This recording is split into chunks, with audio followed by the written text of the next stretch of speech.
Vamos lá então ao último vídeo aula deste módulo, o cálculo do campo elétrico utilizando a lei de Gauss. Essa é a função mais importante da lei de Gauss. Ele permite calcular o campo elétrico através da sua utilização.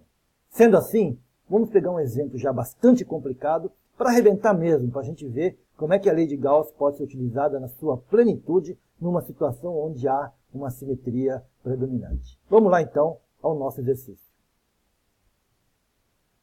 O problema trata-se de uma casca cilíndrica muito comprida, que a gente pode considerar infinita, feita de um material isolante, cujo raio interno A é de 2 centímetros e o externo é B igual a 5 centímetros.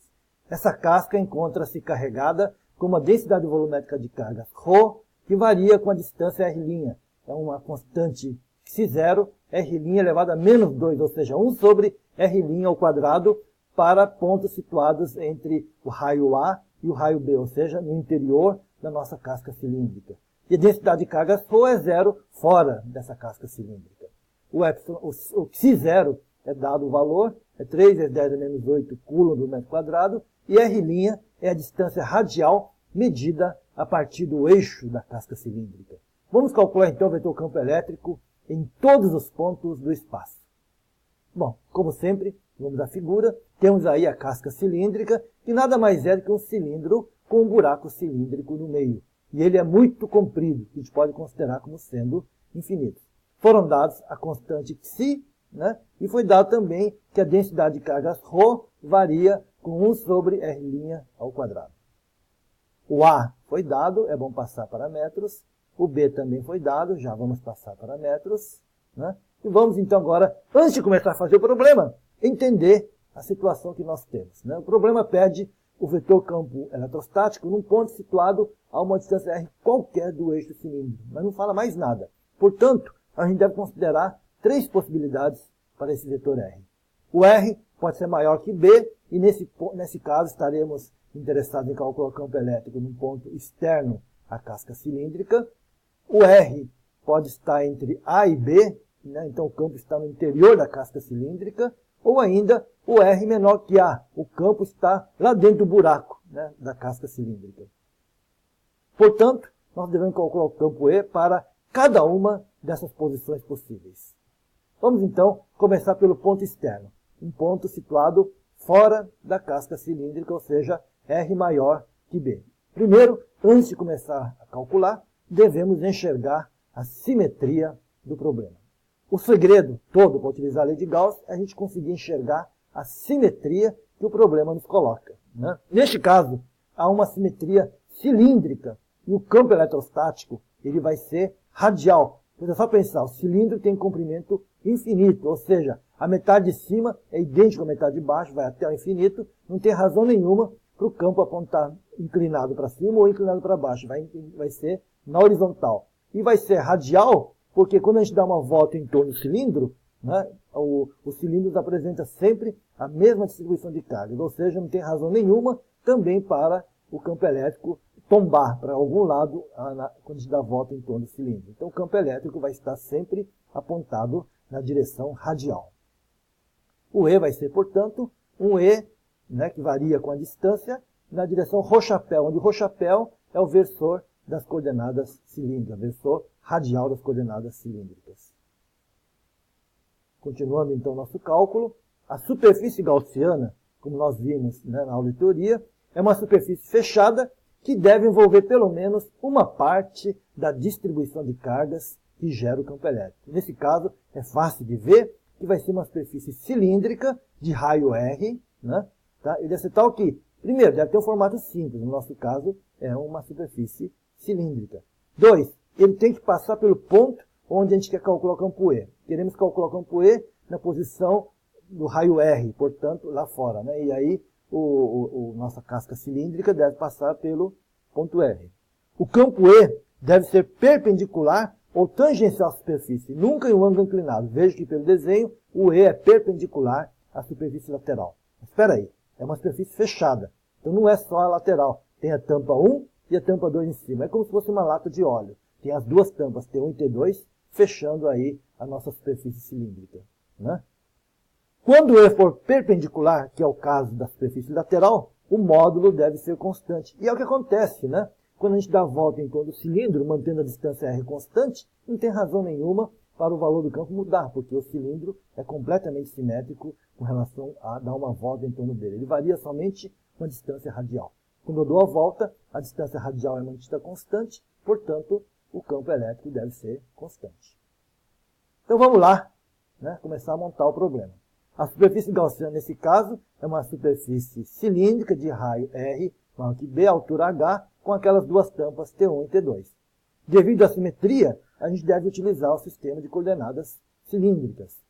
A superfície gaussiana vai ter a tampa 1, que é a superfície de cima. A normal na tampa 1 vai ser Z chapéu. O campo elétrico é radial, portanto é ρ chapéu. Escalar N1 é 0. Tampa de baixo, o N2, vai ser menos Z chapéu. O E é ρ chapéu. Escalar N2, quer dizer, ρ chapéu escalar Z chapéu, são perpendiculares, vai dar 0. Na superfície lateral, o N lateral, né, normal a superfície lateral, é o ρ chapéu. O E também na direção de ρ chapéu. O escalar de dois vetores na mesma direção é o módulo do primeiro vezes o módulo do segundo. Como o segundo é um versor, módulo é 1, fica somente o módulo do primeiro. Então vamos lá, né, o cálculo do fluxo do campo elétrico. Da lei de Gauss, né, temos lá E escalar N ds igual a carga total sobre ε0, considerando a superfície cilíndrica, né, que é aquela que tem a lateral e as duas tampas, podemos dividir a integral da superfície gaussiana S em 3 integrais. Né? Mas, como E escalar N1 e E escalar N2 são 0, somatória de 0 é 0, vai ficar somente aquela última integral. Ou seja, o fluxo vai ser a integral na superfície lateral de E, que varia com ρ, ds, que vai ser igual à carga total sobre ε0. Vamos lá, então. Né? O cálculo do campo E. Integrando na superfície lateral, lembrar que o ds, que é a superfície lateral das coordenadas cilíndricas, vai ser ρ d θ dz, na superfície lateral do cilindro, tá? Varia com θ e com z, tá? E o ρ é o jacobiano nesse caso. Né? E lembrar que o E é constante. Então nós temos ali a integral, né? O E pode sair da integral, porque é constante.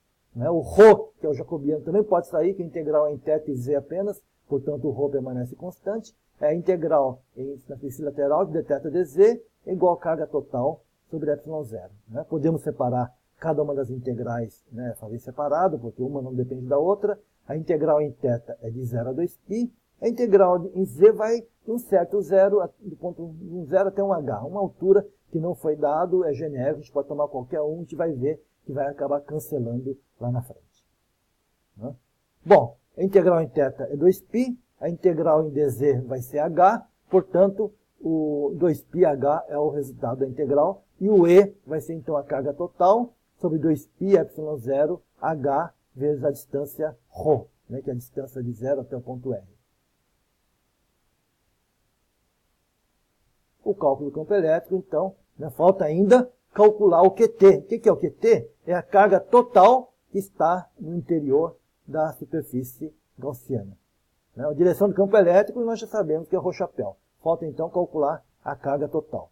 A quantidade total de cargas é a quantidade que está contida lá no interior da casca cilíndrica. É aquele cilindro cinza de altura H e raio A, interno e externo B, que apareceu. Né? Então, é esse cálculo que nós devemos fazer. Quanto tem de carga nesse cilindro cinza? Lembrando que tem um buraco no meio desse cilindro cinza, porque não tem carga nenhuma. Né? Tá?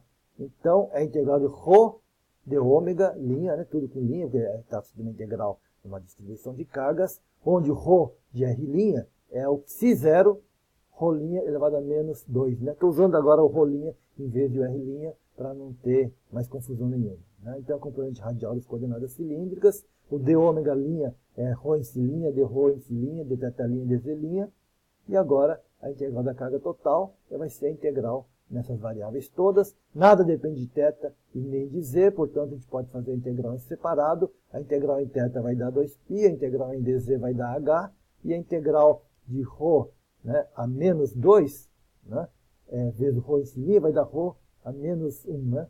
E é isso que nós devemos integrar, então. Cada uma das integrais vai ser feita em separado. Né? Então, a integral em z vai dar h, a integral em dθ' vai dar 2π, A integral de ρ em linha vai dar ln de ρ, né? Que vai ser colocado de A até B, porque, né, a região onde tem carga é de A até B. No interior do buraco não tem carga. Resolvendo a integral, nós temos aí então que a carga total é 2πh0 ln de B sobre A. Voltando ao campo elétrico, essa então é a expressão do campo elétrico, né? Colocando os valores que foram dados, vai dar 3.1 vezes 10 mais 3, ρ sobre ρ chapéu, ou seja, o campo elétrico de um cilindro infinito diminui com 1 sobre ρ. Vamos agora a uma região lá no meio da casca, né? No meio da casca, tá? O R ele, né, vai estar entre A e B, né? Então vai ter uma pequena diferença em relação ao caso anterior, mas vai estar só no cálculo da carga total. Está lá, né? Veja que a carga total é a carga total no interior da superfície gaussiana. Nesse caso, a superfície gaussiana, quando eu estou calculando para um ponto R no interior da casca cilíndrica, a superfície gaussiana tem um raio menor do que B. Portanto, tem carga entre o raio R, o raio ρ, até o B, mas essa carga é externa. E na lei de Gauss só conta a carga interna. Então, aquele QT é a carga interna. A integral, portanto, vai ser de A até o ρ, que é o valor do ponto onde eu quero calcular o campo. Antes era B, agora é ρ, né? Fazendo isso, eu tenho a integral novamente, é o mesmo tipo de integral, e vamos chegar ao ln de R sobre A. Substituindo na expressão do campo elétrico, né, tá? Temos aí o E como sendo ln, né, de ρ sobre 2 vezes 10 a menos 2, ρ chapéu. Essa é a expressão, né, do campo elétrico. Ok? No interior da cavidade, R menor que A, agora a superfície gaussiana fica no interior da cavidade e, consequentemente, a carga total no interior é nula, né? E, como é nulo, é fácil de ver pela lei de Gauss que o campo elétrico também será zero. Comentários finais. Verifica-se assim que a diferença entre esses três casos está apenas no valor da carga total, no interior da superfície gaussiana, né? O aluno deverá prestar especial atenção nos limites das integrais no cálculo dessas cargas contidas na superfície gaussiana. Nesse momento é só, por hoje é só. Obrigado, até a próxima videoaula.